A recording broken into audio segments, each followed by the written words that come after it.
American election and American primaries.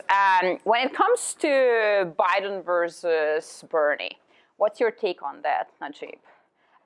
Who should win the nomination? Is Bernie over after Mini Super Tuesday? Was Michigan basically the state that sealed his fate, given that in 2016 he won the Michigan primary against Hillary? Bullet points. Yeah, I mean, I think it's pretty much over for Bernie. As unfortunate as it is, I think this is a repeat of 2015, Bernie against Hillary Clinton. I think Biden's going to go into the convention as a presumptive nominee. I don't think, I think Bernie's going to hold on because there's the debate on Sunday. I think he wants to hammer home some points and some policy points on Biden and probably use that as leverage in terms of withdrawing his candidacy. I see a tough road for Bernie next week. I can't see him winning Florida, which has the highest number of delegates. Florida, I think, or second highest after California, maybe. Yeah. So I can't win California. Yeah, but I mean, I just don't see a clear path for him. So you said unfortunate. Let's focus on that word. Why do you think it's unfortunate? Because as you know, or let me just clearly outline my sense, I believe that Bernie would win the popular vote against Trump, but I do not believe that he would win the electoral college vote. This is why I do not want Bernie to succeed, and I only think that only Biden has the chance of being successful with the Midwest path, basically getting the Rust Belt states, Wisconsin, Michigan, Pennsylvania, in order to win the electoral college vote, right? So this is why I do not want to see Bernie being the nominee, and there's another reasons as well. There are some red flags when it comes to Bernie's campaign. I do think that the criticism coming from Warren's camp as well has some credibility to it. So why do you say it's unfortunate? Well, because I think that we need something better than establishment candidates.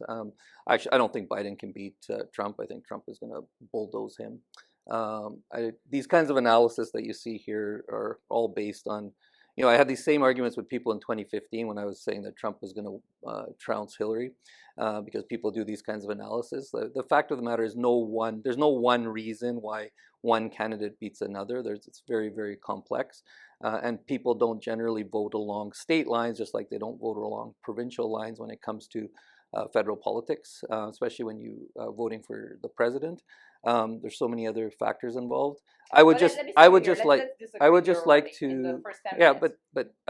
I'll tell you, so, you're saying what I would just like, I would like a conversation. Yes. I think that what Bernie could bring to the table, and I'm not saying, Bernie is better or worse than Biden. What I'm saying is what Bernie would do as a presidential candidate is bring a conversation that much needs to be had and continue that conversation that he's able to do in the primaries now for the second time. The conversation has been brought up now for like 4 or 5 years. But here is the thing.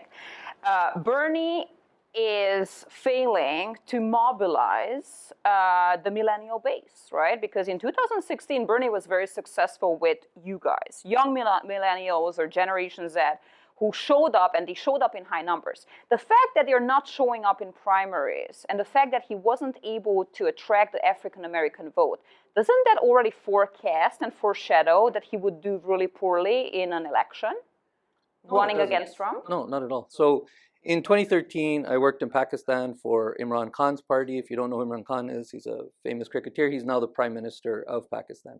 His rallies dwarfed Bernie's rallies in terms of young people showing up. Okay, in 2018, he won and is now the Prime Minister. But in 2013, he did terribly. When you looked at his social media presence, his rallies, etc., everybody thought for sure he's going to win, and he didn't because young people didn't show up to vote. The system that we have is designed so that voter suppression is a real thing. And you're going to see it more now with this coronavirus thing. We'll get to that. But the fact of the matter is that the system is designed so that it's not easy for young people to vote and people of color to vote. Now, the African-American vote, I'll tell you what the problem with Afro-American, just with like all ethnicities, the problem is that we are too easily controlled by our leadership. So if you look at analysis of why nations fail, so here's the difference between why people can access communities like ours, which have certain leaders, whether it's our faith-based leaders or our association stuff, who control our vote and can help mobilize us in certain directions. Happens here all the time. As a campaign manager, I can tell you that it happens, which is much harder with larger populations. Okay, so this is a little bit off topic, but I think it's important to understand. So when they talk about Europeans taking over South America and colonizing other places, the difference between that and what they did in the US is the difference between why you can have a border through a city and one side is poverty because it's Mexico and the other side is not because it's the US. When Europeans came to the US, they found that there was no one leader that they could corrupt, which they were used to doing in other countries, right? You find the king, the chief, whatever, you corrupt him, you take all the resources. They came to the US and found that, the indigenous people here are like, we don't own anything. Everything is everybody's, right? So they're like, oh, there's nobody to corrupt because nobody is in charge. So that's how they came up with the idea of taxation. Okay, so let's just give people stuff for free and tax them, let them thrive as entrepreneurs and landowners, etc., and we'll just tax them. So that's how the system came out in the U.S. So it's the same when they're reaching out to faith-based and ethnic communities, faith-based and ethnic communities in campaigning, right? Is that we have these leaders that where these campaigns come in, the DNC and the RNC, they come in and they reach our leaders and they convince our leaders to convince us to vote a certain way. So that's how we vote against our own interests.